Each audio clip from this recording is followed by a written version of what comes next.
Welcome to all. എല്ലാവർക്കും secret P S സിയിലേക്ക് സ്വാഗതം. നമ്മളിന്ന് നോക്കാൻ പോകുന്ന ഒരു മോഡൽ പേപ്പറാണ് കേട്ടോ. ലാബ് അസിസ്റ്റൻറ്റ് സെയിൽസ്മാൻ CPO എക്സാമുകളൊക്കെ വരുന്നുണ്ട് അല്ലേ. അപ്പോൾ അതിന് മുമ്പായിട്ട് നമുക്കൊരു മോഡൽ പേപ്പർ ചെയ്ത് നോക്കാം. ഒരു മോഡൽ പേപ്പർ നമ്മൾ ഓൾറെഡി ചെയ്തിട്ടുണ്ടായിരുന്നു. ലാബ് അസിസ്റ്റൻറ്റുമായി ബന്ധപ്പെട്ടൊരു മോഡൽ പേപ്പർ ഓൾറെഡി ചെയ്തിട്ടുണ്ടായിരുന്നു, ക്ലാസ്സുകൾ കാണാം കേട്ടോ. അതുപോലെ തന്നെ lab assistant salesman previous question paper answers ചെയ്തിട്ടുണ്ട്. ഡിഗ്രി പ്രിലിംസിൻ്റെ ഒരു മോഡൽ പേപ്പേഴ്സ് ചെയ്തിട്ടുണ്ട്. അപ്പോൾ ക്ലാസ്സുകൾ കാണാം. ക്ലാസ്സുകൾ ഉപകാരപ്രദമാവാണെന്നുണ്ടെങ്കിൽ സപ്പോർട്ട് ചെയ്യാം കേട്ടോ. അപ്പോൾ നമുക്ക് ക്ലാസ്സിലേക്ക് പോകാം. ഫസ്റ്റ് ക്വസ്റ്റ്യൻ: വീണ്ടും വിഭജിക്കാൻ കഴിയാത്തതിനാൽ ആറ്റത്തിലെ മൗലിക കണമായി വിശേഷിപ്പിക്കുന്നത് ഏതാണ്?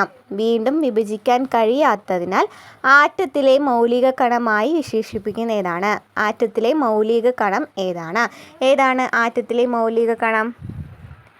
ഏതാണ്? ഇലക്ട്രോൺ ആണ് അല്ലേ. ഇലക്ട്രോണിനെയാണ് ആറ്റത്തിലെ മൗലിക കണം എന്നറിയപ്പെടുന്ന ഏതാണ്? ഇലക്ട്രോണാണ്. നെക്സ്റ്റ്: അനീമിയ നിർണ്ണയിക്കുന്നതിൽ പ്രയോജനപ്പെടുത്തുന്ന ഐസോടോപ്പ് ഏതാണ്? അനീമിയ നിർണ്ണയിക്കുന്നതിൽ പ്രയോജനപ്പെടുത്തുന്ന ഐസോടോപ്പ് ഏതാണ്? ഏതാണ്? അയൺ 59 ആണ്. അയൺ 59 ആണ് അനീമിയ നിർണ്ണയിക്കുന്നതിൽ പ്രയോജനപ്പെടുത്തുന്ന ഐസോടോപ്പ്. ഏതാണ്? അയൺ 59. നെക്സ്റ്റ്: ജീവിച്ചിരിക്കുന്ന ശാസ്ത്രജ്ഞരോടുള്ള ബഹുമാനാർത്ഥം പേരു നൽകപ്പെട്ട ആദ്യത്തെ മൂലകം ഏതാണ്? ജീവിച്ചിരിക്കുന്ന ശാസ്ത്രജ്ഞരോടുള്ള ബഹുമാനാർത്ഥം പേരു നൽകപ്പെട്ട ആദ്യത്തെ മൂലകം ഏതാണ്? ഏതാണ്? ഓഗ്നസൻ ആണ് അല്ലേ. ഓഗ്നസൻ ആണ് ജീവിച്ചിരിക്കുന്ന ശാസ്ത്രജ്ഞരോടുള്ള ബഹുമാനാർത്ഥം പേരു നൽകപ്പെട്ട ആദ്യത്തെ മൂലകമാണ് ഓഗ്നസൻ. നമ്മൾ പീരിയോഡിക് ടേബിളും അതുപോലെ തന്നെ മൂലകങ്ങളെയും കുറിച്ചിട്ട് ഡീറ്റെയിൽ ആയിട്ട് ഒരു SCERT ക്ലാസ് ചെയ്തിട്ടുണ്ടായിരുന്നു കേട്ടോ. 9ാം ക്ലാസ്സിൽ SCERT ചാപ്റ്റർ ചെയ്തിട്ടുണ്ടായിരുന്നു. ക്ലാസ്സുകൾ കാണാം. നെക്സ്റ്റ് ക്വസ്റ്റ്യൻ എന്താണ്? ഏത് രാജ്യത്തെ പ്രധാന സെർച്ച് എഞ്ചിനാണ് ബൈഗ്ലോബ്? ഏത് രാജ്യത്തെ പ്രധാന സെർച്ച് എഞ്ചിനാണ് ബൈഗ്ലോബ്? ഏത് രാജ്യത്തെയാണ്? ജപ്പാൻ്റെയാണ് കേട്ടോ. ജപ്പാൻ്റെ പ്രധാന സെർച്ച് എഞ്ചിനാണ് ബൈഗ്ലോബ്. നെക്സ്റ്റ്: കത്തുകൾ, നോട്ടീസുകൾ മുതലായവ തയ്യാറാക്കാൻ ഉപയോഗിക്കുന്ന സോഫ്റ്റ്വെയർ ഏതാണ്? കത്തുകൾ, നോട്ടീസുകൾ മുതലായവ തയ്യാറാക്കാൻ ഉപയോഗിക്കുന്ന സോഫ്റ്റ്വെയർ ഏതാണ്? ഏതാണ്? വേഡ് പ്രൊസസ്സർ ആണല്ലേ. കത്തുകൾ, നോട്ടീസുകളൊക്കെ നമ്മൾ ടൈപ്പ് ചെയ്യാനായിട്ട് കൂടുതലായിട്ട് ഉപയോഗിക്കുന്ന ഏതാണ്? വേഡ് പ്രൊസസ്സറിനെയാണ്. നെക്സ്റ്റ്: ഒരേ സമയം തന്നെ ഇൻപുട്ട് ഉപകരണമായും ഔട്ട്പുട്ട് ഉപകരണമായും ഉപയോഗിക്കാവുന്ന ഉപകരണ ഭാഗം ഏതാണ്? ഒരേ സമയം തന്നെ ഇൻപുട്ട് ഉപകരണമായും ഔട്ട്പുട്ട് ഉപകരണമായും ഉപയോഗിക്കാവുന്ന ഉപകരണം ഏതാണ്? ടച്ച് സ്ക്രീനുകളാണല്ലേ. നമുക്ക് ഇൻപുട്ട് ഉപകരണമായിട്ടും ഔട്ട്പുട്ട് ഉപകരണമായിട്ടും ഒരേ സമയം ഉപയോഗിക്കാൻ പറ്റുന്നത് ടച്ച് സ്ക്രീനുകളാണ്. നമ്മൾ കമ്പ്യൂട്ടർ റിലേറ്റഡ് ആയിട്ട് ഇതുവരെ PSC ചോദിച്ച പ്രീവിയസ് ക്വസ്റ്റ്യൻ ആൻസേഴ്സും നമ്മൾ ചെയ്തിട്ടുണ്ടായിരുന്നു. എല്ലാ PSC പേപ്പറും നമ്മൾ അനലൈസ് ചെയ്തിട്ടാണ് ആ ക്ലാസ്സുകൾ ചെയ്തിട്ടുണ്ടായിരുന്നത്. ഒരു 3-4 ക്ലാസ് നമ്മൾ കമ്പ്യൂട്ടറിൻ്റെ മാത്രമായിട്ട് ചെയ്തിട്ടുണ്ട്. പ്ലേലിസ്റ്റ് ചെക്ക് ചെയ്യാം കേട്ടോ. നെക്സ്റ്റ് ക്വസ്റ്റ്യൻ നോക്കാം. ബയോമോളിക്യൂളുകളായ പ്രോട്ടീനുകൾക്ക് ഉദാഹരണങ്ങൾ ഏത്? ബയോമോളിക്യൂളുകളായ പ്രോട്ടീനുകൾക്ക് ഉദാഹരണങ്ങൾ ഏതാണ്? ബയോമോളിക്യൂൾസ് തന്നിരിക്കുന്നതിൽ ഏതൊക്കെയാണ്? ബയോമോളിക്യൂൾസ് ഏതൊക്കെയാണ്? എൻസൈംസ്, ഹോർമോണുകൾ, ആൻറ്റിബോഡികൾ എന്നിവ എന്താണ്? ബയോമോളിക്യൂളുകളാണ് അല്ലേ. 9ാം ക്ലാസ്സിലെ SCERT ബയോളജിയിൽ നമ്മൾ ഡീറ്റെയിൽ ആയിട്ട് പറഞ്ഞതാണ്.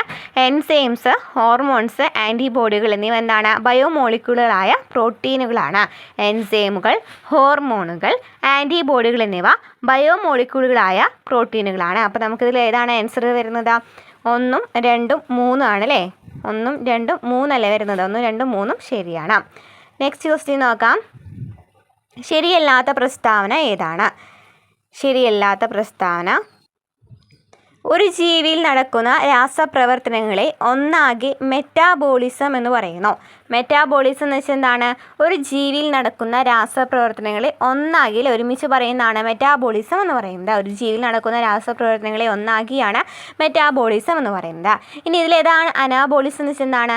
തന്മാത്രകളെ കൂട്ടിച്ചേർക്കുന്ന മെറ്റാബോളിസം പ്രവർത്തനത്തെയാണ് അനാബോളിസം എന്ന് പറയുന്നത്. അനാബോളിസം എന്ന് വെച്ചാൽ എന്താണ്?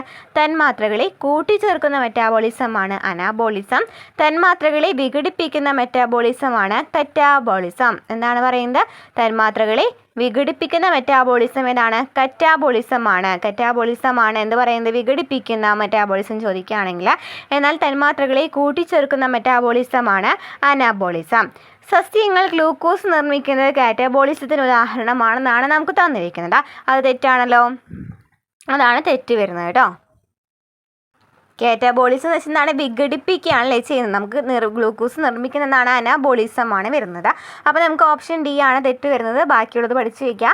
ഒരു ജീവിയിൽ നടക്കുന്ന രാസപ്രവർത്തനങ്ങളെ ഒന്നാക്കി മെറ്റാബോളിസം എന്ന് പറയുന്നു. തന്മാത്രകളെ കൂട്ടിച്ചേർക്കുന്ന മെറ്റാബോളിസം പ്രവർത്തനം അനാബോളിസവും തന്മാത്രകളെ വിഘടിപ്പിക്കുന്ന മെറ്റാബോളിസം പ്രവർത്തനം എന്തുമാണ്? കറ്റാബോളിസവുമാണ്. നെക്സ്റ്റ്, കണ്ടൽക്കാടുകൾ കൊണ്ടുള്ള സേവനങ്ങളിൽ ഉൾപ്പെടാത്തതേത്? കണ്ടൽക്കാടുകൾ കൊണ്ടുള്ള സേവനങ്ങൾ ഏതൊക്കെയാണെന്ന് നമുക്ക് അറിഞ്ഞിരിക്കണം അല്ലേ. അപ്പോൾ ഏതൊക്കെയാണ്? നിത്യഹരിതവനങ്ങളേക്കാൾ 4 ഇരട്ടി കാർബൺ ഡൈ ഓക്സൈഡ് ആഗിരണം ചെയ്യുന്നു. കണ്ടൽക്കാടുകളെ കൊണ്ടുള്ള ഉപയോഗങ്ങൾ അല്ലെങ്കിൽ സേവനങ്ങൾ ഏതൊക്കെയാണ്? നിത്യഹരിതവനങ്ങളേക്കാൾ 4 ഇരട്ടി കാർബൺ ഡൈ ഓക്സൈഡ് ആഗിരണം ചെയ്യുന്നുണ്ട്. അതുപോലെ എന്താണ്? സുനാമിയെ തടയുന്നു അല്ലേ. സുനാമിയെ തടയുന്നുണ്ട്. കണ്ടൽക്കാടുകൾ സുനാമിയെ തടയുന്നുണ്ട്. ഇനി കൂടുതൽ മഴയ്ക്ക് കാരണമാകുന്നു. കണ്ടൽക്കാടുകൾ കൂടുതൽ മഴയ്ക്ക് കാരണമാകുന്നുണ്ടോ? ഇല്ലല്ലോ. അപ്പോൾ അതെന്ന് പറയുന്നത് തെറ്റാണ്. ഇനി ജൈവവൈവിധ്യത്തിൻ്റെ കലവറയായി പ്രവർത്തിക്കുന്നു. കണ്ടൽക്കാടുകൾ ജൈവവൈവിധ്യത്തിൻ്റെ കലവറയായി പ്രവർത്തിക്കുന്നു. അതും ശരിയാണ്. അപ്പോൾ കണ്ടൽക്കാടുകൾ കൊണ്ടുള്ള സേവനങ്ങൾ ഏതൊക്കെയാണ്? നിത്യഹരിതവനങ്ങളേക്കാൾ 4 ഇരട്ടി കാർബൺ ഡൈ ഓക്സൈഡ് ആഗിരണം ചെയ്യുന്നു. സുനാമിയെ തടയുന്നു. ജൈവവൈവിധ്യത്തിൻ്റെ കലവറയായി പ്രവർത്തിക്കുന്നു. കണ്ടൽക്കാടുകൾ കൊണ്ടുള്ള സേവനങ്ങൾ ഏതൊക്കെയാണ്? നിത്യഹരിതവനങ്ങളേക്കാൾ 4 ഇരട്ടി കാർബൺ ഡൈ ഓക്സൈഡ് ആഗിരണം ചെയ്യുന്നു. സുനാമിയെ തടയുന്നു. ജൈവവൈവിധ്യത്തിൻ്റെ കലവറയായി പ്രവർത്തിക്കുന്നു. നെക്സ്റ്റ്, ആരുടെ ആത്മകഥയാണ് കണ്ടൽക്കാടുകൾക്കിടയിൽ എൻ്റെ ജീവിതം? ആരുടെ ആത്മകഥയാണ് കണ്ടൽക്കാടുകൾക്കിടയിൽ എൻ്റെ ജീവിതം എന്ന് പറയുന്നത്? ആരുടെ ആത്മകഥയാണ്? ആരുടെ ആത്മകഥയാണ്? കല്ലേൻ പൊക്കുടിൻ്റെയാണ് അല്ലേ. കല്ലേൻ പൊക്കുടിൻ്റെ ആത്മകഥയാണ് കണ്ടൽക്കാടുകൾക്കിടയിൽ എൻ്റെ ജീവിതം എന്ന് പറയുന്നത്. കല്ലേൻ പൊക്കുടിൻ്റെ ആത്മകഥയാണ്. നെക്സ്റ്റ് ക്വസ്റ്റ്യൻ, ആമാശയത്തിലെ ഏത് അറയിൽ താൽക്കാലികമായി സംഭരിക്കുന്ന ആഹാരമാണ് പശുക്കൾ തിരികെ വായിലെത്തിച്ച് വീണ്ടും ചവച്ചരയ്ക്കുന്ന അയവിറക്കൽ പ്രക്രിയ? എന്താണ് ചോദിച്ചിരിക്കുന്നത്? ആമാശയത്തിലെ ഏത് അറയിൽ താൽക്കാലികമായി സംഭരിക്കുന്ന ആഹാരമാണ് പശുക്കൾ? അതായത് പശുക്കൾക്കൊരു അറയുണ്ട് അല്ലേ, ഒരു പ്രത്യേക അറയുണ്ട്. എന്ത് ചെയ്യുന്നതിനായിട്ട്? ഫുഡ് സ്റ്റോർ ചെയ്യുന്നതിന് വേണ്ടി. നമ്മുടെ അറയിലാണ്. ഏതറയിലാണ്? റൂമനാണ് അല്ലേ. റൂമൻ. നെക്സ്റ്റ് ക്വസ്റ്റ്യൻ, ശരീരത്തിലെ ലിംഫ് വ്യവസ്ഥ പ്രധാന പങ്ക് വഹിക്കുന്നത് ഏത് പ്രവർത്തനത്തിലാണ്? ശരീരത്തിലെ ലിംഫ് വ്യവസ്ഥ പ്രധാന പങ്ക് വഹിക്കുന്നത് ഏത് പ്രവർത്തനത്തിലാണ്? Option C, രോഗപ്രതിരോധം. ശരീരത്തിലെ ലിംഫ് വ്യവസ്ഥ പ്രധാന പങ്ക് വഹിക്കുന്നത് രോഗപ്രതിരോധത്തിലാണ്. നെക്സ്റ്റ് ക്വസ്റ്റ്യൻ, ഏത് അന്തർദേശീയ കായിക സംഘടനയുടെ ആപ്തവാക്യമാണ് for the game for the world? ഏത് അന്തർദേശീയ കായിക സംഘടനയുടെ ആപ്തവാക്യമാണ് for the game for the world? FIFA. ഫിഫയുടെ ആപ്തവാക്യമാണ് for the game for the world. Next question, invitation, salute എന്നിവ സ്പോർട്സിലെ പദങ്ങൾ ഏത് സ്പോർട്സിലെ പദങ്ങളാണ്? ഇൻവൈറ്റേഷൻ, സല്യൂട്ട് എന്നിവ ഏത് സ്പോർട്സിലെ പദങ്ങളാണ്? ഇൻവൈറ്റേഷൻ, സല്യൂട്ട് എന്നിവ ഏത് സ്പോർട്സിലെ പദങ്ങളാണ്? വാൾപ്പയറ്റ്. വാൾപ്പയറ്റിലെ പദങ്ങളാണ് ഇൻവൈറ്റേഷൻ, സല്യൂട്ട് എന്നിവ. നെക്സ്റ്റ്, കേരളത്തിലെ ദാരുശില്പങ്ങളിൽ ഏറ്റവും പുരാതനമായത് കാണപ്പെടുന്നത് എവിടെയാണ്? കേരളത്തിലെ ദാരുശില്പങ്ങളിൽ ഏറ്റവും പുരാതനമായത് കാണപ്പെടുന്നത് എവിടെയാണ്? കഠിനംകുളം മഹാദേവ ക്ഷേത്രം. കഠിനംകുളം മഹാദേവ ക്ഷേത്രത്തിലാണ് കേരളത്തിലെ ദാരുശില്പങ്ങളിൽ ഏറ്റവും പുരാതനമായത് കാണപ്പെടുന്നത്. നെക്സ്റ്റ് ക്വസ്റ്റ്യൻ, ശില്പരത്നം എന്ന ഗ്രന്ഥത്തിൻ്റെ പ്രതിപാദ്യം എന്താണ്? ശില്പരത്നം എന്ന ഗ്രന്ഥത്തിൻ്റെ പ്രതിപാദ്യം എന്താണ്? ഓപ്ഷൻ ബി, ക്ഷേത്രങ്ങളുടെ നിർമ്മാണം. ശില്പരത്നം എന്ന ഗ്രന്ഥത്തിൻ്റെ പ്രതിപാദ്യം എന്താണ്? ക്ഷേത്രങ്ങളുടെ നിർമ്മാണം. നെക്സ്റ്റ് ക്വസ്റ്റ്യൻ, ഏകദേശം 250 കൊല്ലത്തെ സമുദായത്തിൻ്റെ പരിണാമകഥ പറയുകയും 6 തലമുറകളെയും 1000ഓളം കഥാപാത്രങ്ങളെയും ഉൾക്കൊള്ളുകയും ചെയ്യുന്ന മലയാള നോവൽ ഏതാണ്? ഏകദേശം 250 കൊല്ലത്തെ സമുദായത്തിൻ്റെ പരിണാമകഥ പറയുകയും 6 തലമുറകളെയും 1000ഓളം കഥാപാത്രങ്ങളെയും ഉൾക്കൊള്ളുകയും ചെയ്യുന്ന മലയാള നോവൽ ഏതാണ്? ഏതാണ്? കയറാണ് കേട്ടോ. കയറാണ്. നെക്സ്റ്റ്, സ്ത്രീകളെ അസഭ്യമായി ചിത്രീകരിക്കുന്ന പരസ്യം പ്രസിദ്ധീകരിക്കുന്നതിനുള്ള ശിക്ഷ എന്താണ്? സ്ത്രീകളെ അസഭ്യമായി ചിത്രീകരിക്കുന്ന പരസ്യം പ്രസിദ്ധീകരിക്കുന്നതിനുള്ള ശിക്ഷ എന്താണ്? 2 വർഷം വരെ തടവോ 2000 രൂപ പിഴയോ? 2 വർഷം വരെ തടവോ 2000 രൂപ പിഴയാണ് എന്തിന്? സ്ത്രീകളെ അസഭ്യമായി ചിത്രീകരിക്കുന്ന പരസ്യം പ്രസിദ്ധീകരിക്കുന്നതിനുള്ള ശിക്ഷ എന്താണ്? 2 വർഷം വരെ തടവോ 2000 രൂപ പിഴയോ?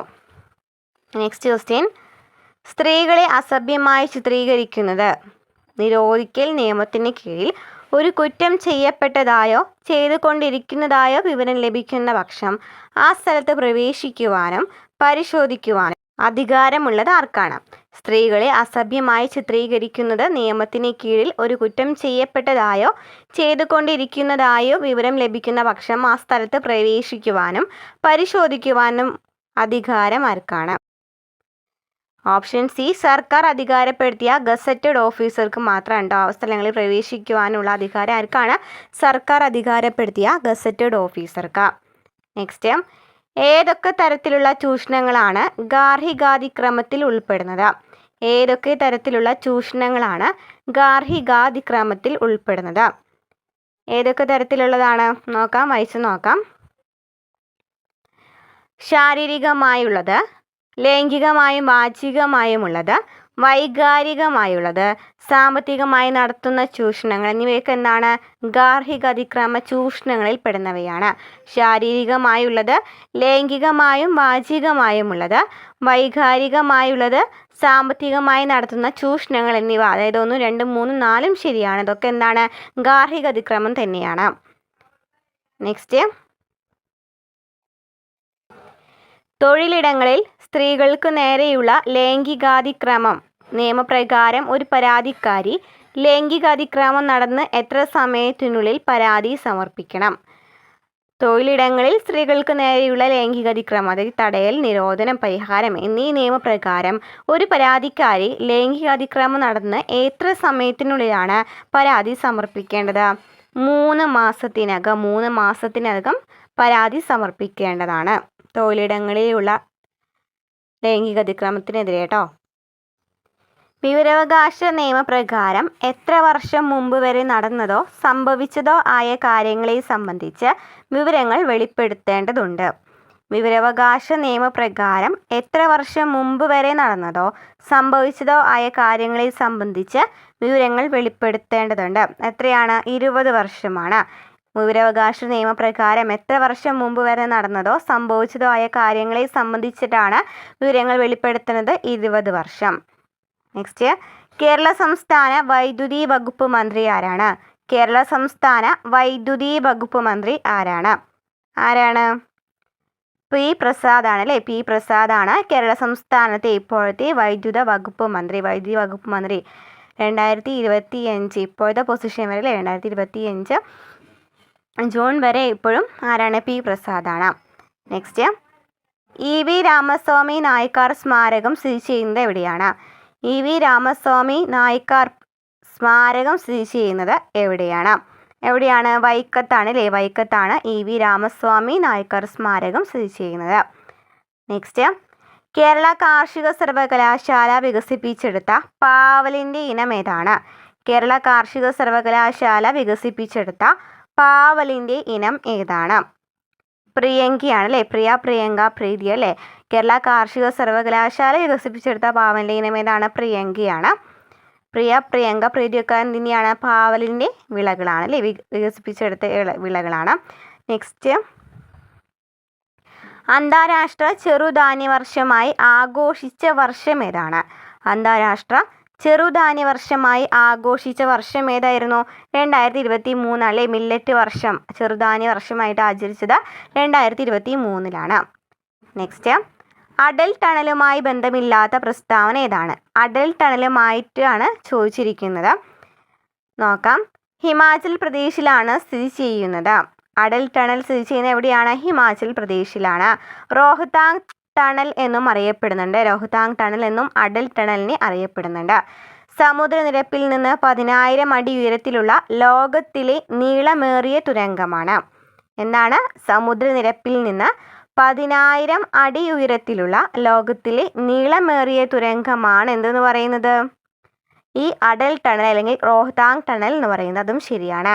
18 കിലോമീറ്റർ ആണ് തുരങ്കത്തിന് നീളമെന്നാണ് തന്നിരിക്കുന്നത്. അതാണ് തെറ്റ് വരുന്നത് കേട്ടോ. ഓപ്ഷൻ ഡി ആണ് തെറ്റ്. അപ്പോൾ എത്രയാണ് തുരങ്കത്തിന് നീളം വരുന്നത്? 9.8 കിലോമീറ്റർ ആണ് കേട്ടോ. 9.8 കിലോമീറ്റർ ആണ്. 9.8 കിലോമീറ്റർ ആണ് തുരങ്കത്തിന് നീളം വരുന്നത്. നമുക്ക് 18 കിലോമീറ്റർ എന്നാണ് തന്നിരിക്കുന്നതാണ് തെറ്റായി പറഞ്ഞത്. അപ്പോൾ അടൽ ടണലുമായിട്ട് പഠിച്ചു വയ്ക്കുക. ഹിമാചൽ പ്രദേശിലാണ് സ്ഥിതി ചെയ്യുന്നത്. റോഹ്താങ് ടണൽ എന്നറിയപ്പെടുന്നുണ്ട്. സമുദ്രനിരപ്പിൽ നിന്നും 10,000 അടി ഉയരത്തിലുള്ള ലോകത്തിലെ നീളമേറിയ തുരങ്കമാണ്. 9.8 നീളമാണ് കേട്ടോ. 9.8 കിലോമീറ്റർ ആണ് തുരങ്കത്തിന് നീളമെന്ന് പറയുന്നത്. നെക്സ്റ്റ്, ഈ സ്പേസ് ഡോക്കിംഗ് എപ്പോഴും ചോദിക്കുന്ന കണ്ടുണ്ട് കേട്ടോ. സ്പേസ് ഡോക്കിംഗ് സാങ്കേതിക വിദ്യ സ്വന്തമാക്കിയ എത്രാമത്തെ രാജ്യമാണ് ഇന്ത്യ? സ്പേസ് ഡോക്കിംഗ് സാങ്കേതിക വിദ്യ സ്വന്തമാക്കിയ എത്രാമത്തെ രാജ്യമാണ് ഇന്ത്യ? എത്രാമത്തെ രാജ്യമാണ്? 4ാമത്തെ രാജ്യമാണ് കേട്ടോ. സ്പേസ് ഡോക്കിംഗ് സാങ്കേതിക വിദ്യ സ്വന്തമാക്കിയ 4ാമത്തെ രാജ്യമാണ് ഇന്ത്യ. നെക്സ്റ്റ്, സുപ്രീം കോടതിയുടെ എത്രാമത് ചീഫ് ജസ്റ്റിസ് ആയാണ് ജസ്റ്റിസ് BR ഗവായ് നിയമിതനായത്? നമുക്കറിയാം ഇപ്പോഴത്തെ സുപ്രീം കോടതി ചീഫ് ജസ്റ്റിസ് ആരാണ്? BR ഗവായ് ആണ് അല്ലേ. BR ഗവായ് ആണ്. അപ്പോൾ അദ്ദേഹം സുപ്രീം കോടതിയുടെ എത്രാമത്തെ ചീഫ് ജസ്റ്റിസ് ആണ്? 52ാമത്തെ ചീഫ് ജസ്റ്റിസ് ആണ്. BR രാമകൃഷ്ണ ഗവായ് എന്നാണ്ടല്ലേ ഫുൾ ഫോം വരുന്നത്. ഭൂഷൺ രാമകൃഷ്ണ ഗവായ് എന്നാണ് BR ഗവായുടെ ഫുൾ ഫോം കേട്ടോ. അപ്പോൾ ഇപ്പോഴത്തെ 52ാമത്തെ സുപ്രീം കോടതി ചീഫ് ജസ്റ്റിസ് ആണ് BR ഗവായി.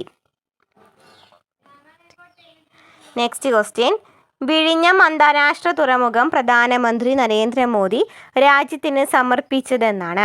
വിഴിഞ്ഞം അന്താരാഷ്ട്ര തുറമുഖം പ്രധാനമന്ത്രി നരേന്ദ്രമോദി രാജ്യത്തിന് സമർപ്പിച്ചത് എന്നാണ്? 2025 മെയ് 2 വിഴിഞ്ഞം അന്താരാഷ്ട്ര തുറമുഖം പ്രധാനമന്ത്രി നരേന്ദ്രമോദി രാജ്യത്തിന് സമർപ്പിച്ചത് 2025 May 2. Next question, Ambalappuzha Kunchan Nambiar സ്മാരക സമിതിയുടെ പ്രഥമ സാഹിത്യ പുരസ്കാരം നേടിയത് താഴെ പറയുന്നവരിൽ ആരാണ്? അമ്പലപ്പുഴ കുഞ്ചൻ നമ്പ്യാർ സ്മാരക സമിതിയുടെ പ്രഥമ സാഹിത്യ പുരസ്കാരം ലഭിച്ചത് ആർക്കാണ്? M. മുകുന്ദനാണ്. അമ്പലപ്പുഴ കുഞ്ചൻ നമ്പ്യാർ സ്മാരക സമിതിയുടെ പ്രഥമ സാഹിത്യ പുരസ്കാരം ലഭിച്ചത് ആർക്കാണ്? M. മുകുന്ദനാണ്. നെക്സ്റ്റ് ക്വസ്റ്റ്യൻ, താഴെ പറയുന്നവയിൽ ഏത് സുരക്ഷാ ഏജൻസിക്കാണ് 2025 ഏപ്രിൽ 22 നടന്ന പഹൽഗാം ഭീകരവാദ ആക്രമണത്തിൻ്റെ അന്വേഷണ ചുമതലയുള്ളത്? അപ്പോൾ ഒരു ക്വസ്റ്റ്യൻ ഇതിൽ നിന്ന് കിട്ടും. പഹൽഗാം ഭീകരവാദ ആക്രമണം നടക്കുന്നതെന്നാണ് 2025 ഏപ്രിൽ 22 പഠിച്ചു വയ്ക്കുക. 2025 ഏപ്രിൽ 22 പഹൽഗാം ആക്രമണം നടക്കുന്നത്. അപ്പോൾ അതിൽ ഈ ഭീകരവാദ ആക്രമണത്തിൻ്റെ അന്വേഷണ ചുമതലയുള്ളത് ആർക്കാണ്? NIAക്കാണ് അല്ലേ. NIAക്കാണ് അന്വേഷണ ചുമതലയുള്ളത്. നെക്സ്റ്റ്, 2020 ക്രിക്കറ്റിൽ സെഞ്ചുറി നേടുന്ന ഏറ്റവും പ്രായം കുറഞ്ഞ താരമെന്ന റെക്കോർഡ് നേടിയ വൈഭവ് സൂര്യവംശി ഇന്ത്യൻ പ്രീമിയർ ലീഗിൽ ഏത് ടീമിനെതിരായ മത്സരത്തിലാണ് ഈ നേട്ടം സ്വന്തമാക്കിയത്? അപ്പോൾ ഈ ക്വസ്റ്റ്യൻ പഠിച്ചു വയ്ക്കുക. 2020 ക്രിക്കറ്റിൽ സെഞ്ചുറി നേടുന്ന ഏറ്റവും പ്രായം കുറഞ്ഞ താരമാണ് ആര്? വൈഭവ് സൂര്യവംശിയാണ് 2020 ക്രിക്കറ്റിൽ സെഞ്ചുറി നേടുന്ന ഏറ്റവും പ്രായം കുറഞ്ഞ താരമാരാണ്? വൈഭവ് സൂര്യവംശി. അപ്പോൾ അദ്ദേഹത്തിന് ഇന്ത്യൻ പ്രീമിയർ ലീഗിൽ ഏത് ടീമിനെതിരായ മത്സരത്തിലാണ് ഈ നേട്ടം സ്വന്തമാക്കിയിട്ടുണ്ടായിരുന്നത്? അദ്ദേഹം ഏതിലാണ്? ഗുജറാത്ത് ടൈറ്റൻസ് ടീമിനെതിരായ മത്സരത്തിലാണ് ഈ നേട്ടം സ്വന്തമാക്കിയത്. ആരാണ്? 2020 ക്രിക്കറ്റിൽ സെഞ്ചുറി നേടുന്ന ഏറ്റവും പ്രായം കുറഞ്ഞ താരമാണ് Vaibhav Suryavanshi. Next, 2025 world press photo of the year പുരസ്കാരം നേടിയത് ആരാണ്? 2025 world press photo of the year പുരസ്കാരം നേടിയത് ആരാണ്? സമർ അബു എലൂഫാണ്. 2025 world press photo of the year പുരസ്കാരം നേടിയത് ആരാണ്? Samar Abu Elouf. Next, 2025 Asian athletics ചാമ്പ്യൻഷിപ്പിന് വേദിയാകുന്ന രാജ്യം ഏതാണ്? 2025 ഏഷ്യൻ അത്ലറ്റിക്സ് ചാമ്പ്യൻഷിപ്പിന് വേദിയാകുന്ന രാജ്യം ഏതാണ്? ദക്ഷിണ കൊറിയയാണ്. 2025 ഏഷ്യൻ അത്ലറ്റിക്സ് ചാമ്പ്യൻഷിപ്പിന് വേദിയാകുന്ന രാജ്യം ഏതാണ്? ദക്ഷിണ കൊറിയ. നെക്സ്റ്റ്, ഏപ്രിൽ 28 നടന്ന പൊതു തെരഞ്ഞെടുപ്പിൽ കാനഡയിൽ ഭരണ തുടർച്ച നേടിയ രാഷ്ട്രീയ പാർട്ടി ഏതാണ്? ഏപ്രിൽ 28 നടന്ന പൊതു തെരഞ്ഞെടുപ്പിൽ കാനഡയിൽ ഭരണ തുടർച്ച നേടിയ രാഷ്ട്രീയ പാർട്ടി ഏതാണ്? ലിബറൽ പാർട്ടിയാണ് അല്ലേ? ചോദിക്കുന്നുണ്ട് കേട്ടോ. ലിബറൽ പാർട്ടി പഠിച്ചു വയ്ക്കുക. ഏപ്രിൽ 28 നടന്ന പൊതു തെരഞ്ഞെടുപ്പിൽ കാനഡയിൽ ഭരണ തുടർച്ച നേടിയ രാഷ്ട്രീയ പാർട്ടിയാണ് ലിബറൽ പാർട്ടി. നെക്സ്റ്റ്, ഇന്ത്യയിലെ ഏറ്റവും വലിയ ക്രൂയിസ് ടെർമിനൽ പ്രവർത്തനം ആരംഭിച്ചത് എവിടെയാണ്? ഇന്ത്യയിലെ ഏറ്റവും വലിയ ക്രൂയിസ് ടെർമിനൽ പ്രവർത്തനം ആരംഭിച്ചത് എവിടെയാണ്? മുംബൈയിലാണ്. ഇന്ത്യയിലെ ഏറ്റവും വലിയ ക്രൂയിസ് ടെർമിനൽ പ്രവർത്തനം ആരംഭിച്ചത് എവിടെയാണ്? മുംബൈയിലാണ്. നെക്സ്റ്റ്, 2025 ലോക ഭൗമദിനത്തിൻ്റെ പ്രമേയം എന്താണ്? 2025 ലോക ഭൗമദിനത്തിൻ്റെ പ്രമേയം എന്താണ്? നമ്മുടെ ഊർജം നമ്മുടെ ഭൂമി. 2025 ലോക ഭൗമദിനത്തിൻ്റെ പ്രമേയമാണ് നമ്മുടെ ഊർജം നമ്മുടെ ഭൂമി. നെക്സ്റ്റ്, അടുത്തിടെ ഏത് ഇന്ത്യൻ സംസ്ഥാനമാണ് ഗവർണറുടെയോ രാഷ്ട്രപതിയുടെയോ ഒപ്പില്ലാതെ ബില്ലുകൾ നിയമമാക്കിയത്? ഏത് ഇന്ത്യൻ സംസ്ഥാനമാണ് അടുത്തിടെ ഗവർണറുടെയോ രാഷ്ട്രപതിയുടെയോ ഒപ്പില്ലാതെ ബില്ലുകൾ നിയമമാക്കിയത്? ഏത് സംസ്ഥാനമാണ്? തമിഴ്നാടാണ്. നെക്സ്റ്റ്, ശത്രുക്കളുടെ ആയുധങ്ങളെ കിലോമീറ്റർ അകലെ വെച്ച് തകർക്കുന്ന MK2 laser direct energy weapon എന്ന ലേസർ അധിഷ്ഠിത സാങ്കേതിക വിദ്യ ഇന്ത്യക്കായി വികസിപ്പിച്ചെടുത്ത പൊതുമേഖലാ സ്ഥാപനം ഏതാണ്? ശത്രുക്കളുടെ ആയുധങ്ങളെ കിലോമീറ്റർ അകലെ വെച്ച് തകർക്കുന്ന MK2 laser direct energy weapon എന്ന ലേസർ അധിഷ്ഠിത സാങ്കേതിക വിദ്യ ഇന്ത്യക്കായി വികസിപ്പിച്ചെടുത്ത പൊതുമേഖലാ സ്ഥാപനം ഏതാണ്? DRDO.